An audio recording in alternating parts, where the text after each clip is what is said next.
Assalatu wassalamu ala asrofil anbiya'i wal mursalin sayyidina wa habibina wa syafi'ina Muhammadin amma ba'du. Kepada yang saya hormati Bapak Muhammad Ali MPDI selaku dosen pengampu mata kuliah Fikih Munakahat yang saya hormati, dan tak lupa rekan-rekan yang insya Allah berbahagia. Perkenalkan, di sini nama saya Risra Fatul Hamidah Alikmah, Prodi Pendidikan Agama Islam semester 4, Institut Agama Islam Negeri Metro.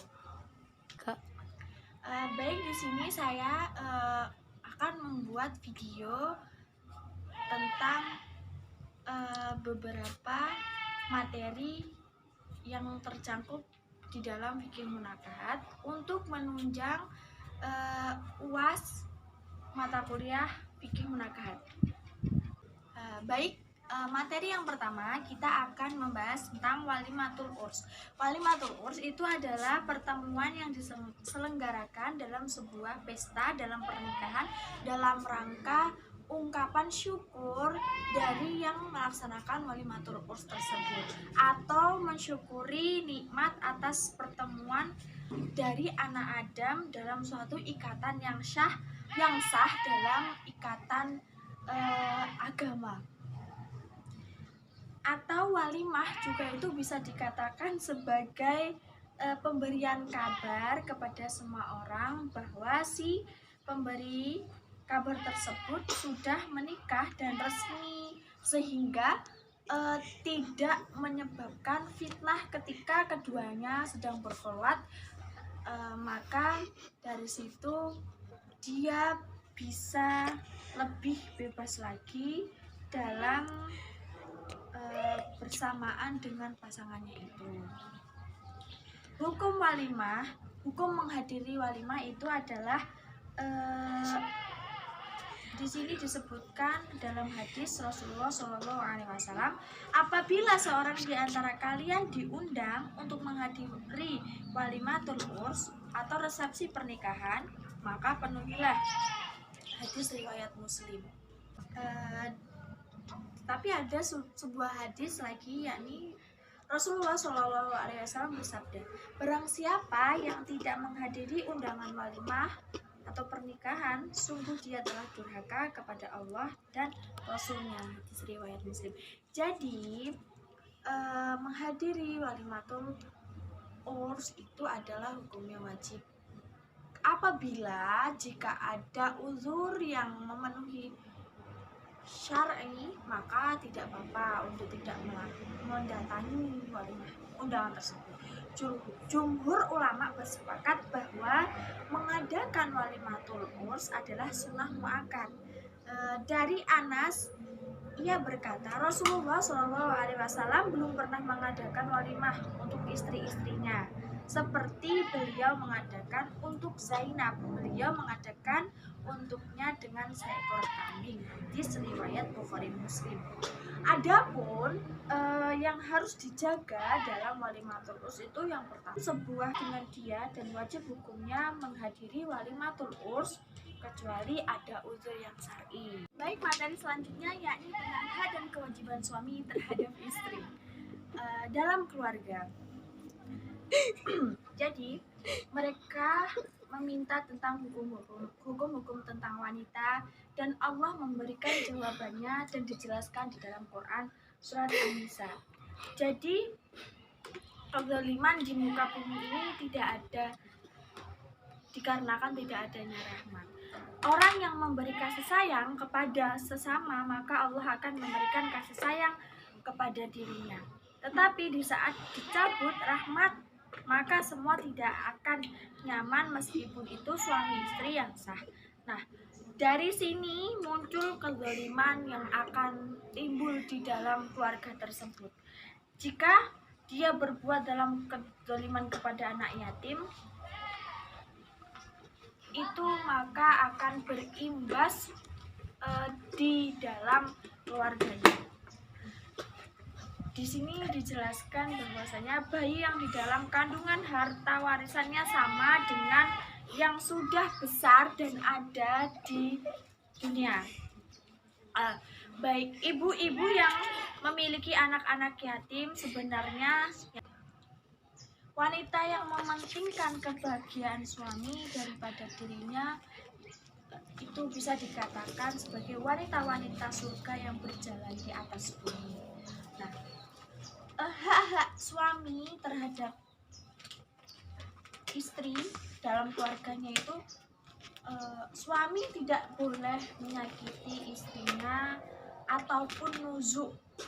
Kalau ada suami yang nuzuk atau menyakiti, lelaki tidak memberikan senyum kepada istri, haram baginya. Ketika seorang suami tidak memberikan senyum kepada istri, maka haram hukumnya. Ketika si laki-laki tidak mau ngomong dan malah mencaci, menyebut nasab atau mencaci dari anggota tubuhnya, semisal dia jelek, dia nggak cantik, itu dinamakan laki-laki tersebut nusuk kepada si istri. Sebenarnya tidak hanya istri saja yang bisa menyakiti suami, sebenarnya suami juga bisa menyakiti seorang istri. Nah, maka segera ataupun laki-laki tersebut berpaling dari istri tersebut, itu sudah dinamakan menyakiti si istri tersebut. Maka suami tersebut tidak memenuhi hak-hak untuk istri. Sedangkan hak-hak suami adalah mendidik, menyayangi, menghormati, menjaga, dan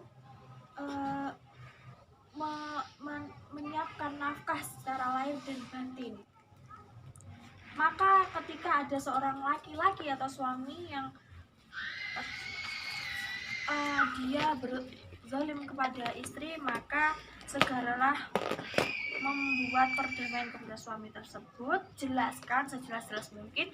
Bahkan kalau bisa kita menghadirkan seorang penengah untuk semisal ustadz, kiai atau ustazah untuk bisa meredamkan perdebatan yang ada di dalam rumah tangga tersebut.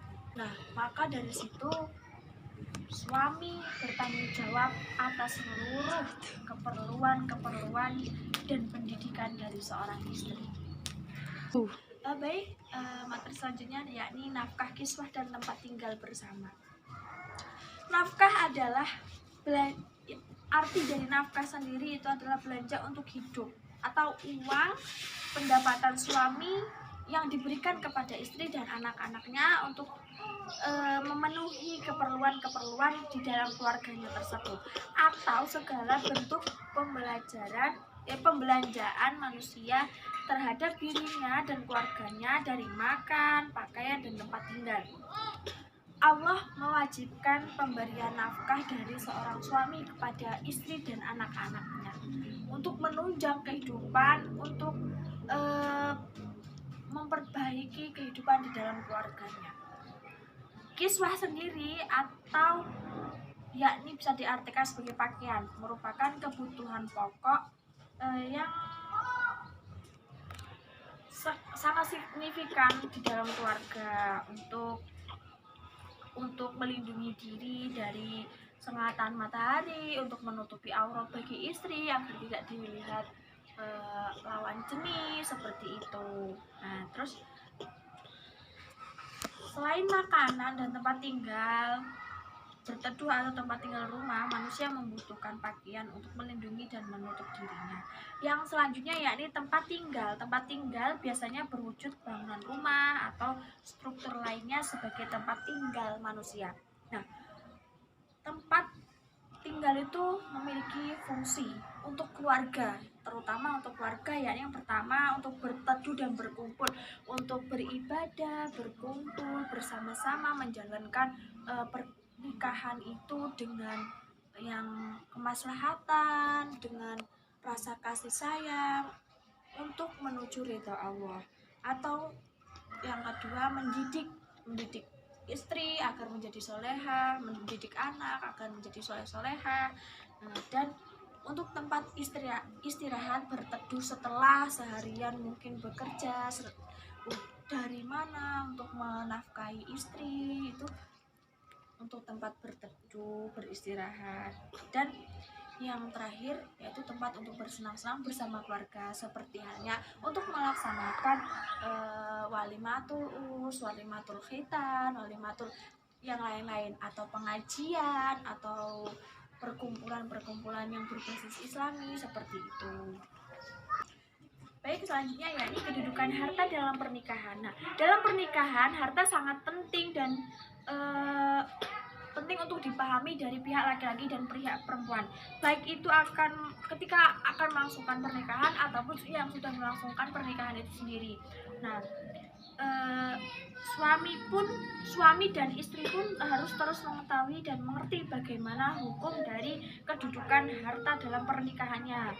Nah, harta dalam pernikahan, harta benda dapat memenuhi kebutuhan pokok dan kebutuhan menunjang manusia. Di samping saranan untuk memenuhi kebutuhan hidup, juga berfungsi sebagai pengikat dari pernikahan tersebut.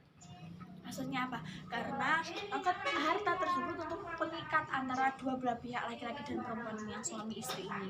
Nah, tidak ada penggabungan dua harta dalam pernikahan tersebut, yakni harta bawaan dari suami atau istri. Yang kedua ada harta bersama, yakni harta yang dicari secara bersamaan, semisal suaminya bekerja sebagai apa dan mendapatkan sebuah keberhasilan dan istri juga mendapatkan, harus digabungkan dibelikan rumah. Nah, itu dinamakan harta bersama. Nah, selanjutnya yakni tentang bab hukum menikahi wanita yang pernah berzina.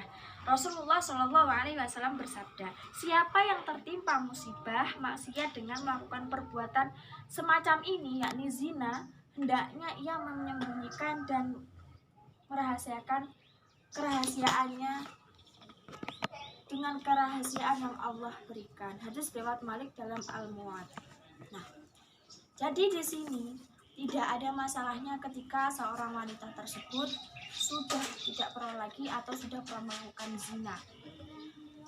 Tetapi jika sebelum pernikahan tersebut diadakan perjanjian dari laki-laki tersebut mengajukan persyaratan bahwasanya calon istrinya itu harus perawan. Nah, di situ laki-laki tersebut boleh menggagalkan, tetapi lebih baiknya tidak menggagalkan, tetapi menutupi aib dari calon pengantinnya atau istrinya itu. Karena apa? Karena yang kita nilai bukan dari sebuah masa lalu dia, tetapi dari bagaimana cara dia dapat bertobat, dapat berbuat lebih baik lagi dengan cara memperbaiki diri dan tidak pernah melakukannya lagi. Nah, di sini bukan menjadi patokan istri itu sudah pernah berzina ataupun belum, tidak menjadi masalah. Di dalam Islam tidak dipermasalahkan seperti itu. Nah, bab selanjutnya yakni tentang perjanjian dalam pernikahan. Perjanjian pernikahan termasuk ke dalam aspek muamalah. Dalam hal muamalah pada dasarnya itu para pihak manapun itu berhak dan bebas melakukan tindakan apa saja atau perbuatan apa saja di mana perbuatan itu tidak dilarang oleh hukum Islam dan tidak melenceng dari hukum Islam tersebut. Nah, menurut hukum Islam, perbuatan perjanjian di dalam pernikahan ini hukumnya mubah, boleh-boleh saja. Karena selama tidak melanggar asas-asas hukum Islam, maka itu tidak dipermasalahkan dalam Islam. Nah, isi dari perjanjian pernikahan tidak boleh bertentangan dari hukum-hukum Islam itu sendiri. Selain mengatur mengenai harta, biasanya perjanjian itu yang terdapat dalam pernikahan itu biasanya menganut hal-hal yang tambahan mengenai kewajiban suami istri, terus hak asuh anak, terus poligami, serta perjanjian-perjanjian yang lainnya yang sudah disepakati antara suami dan istri. Di sini saya mohon maaf apabila banyak sekali kekurangannya, tidak ada kelebihannya. Saya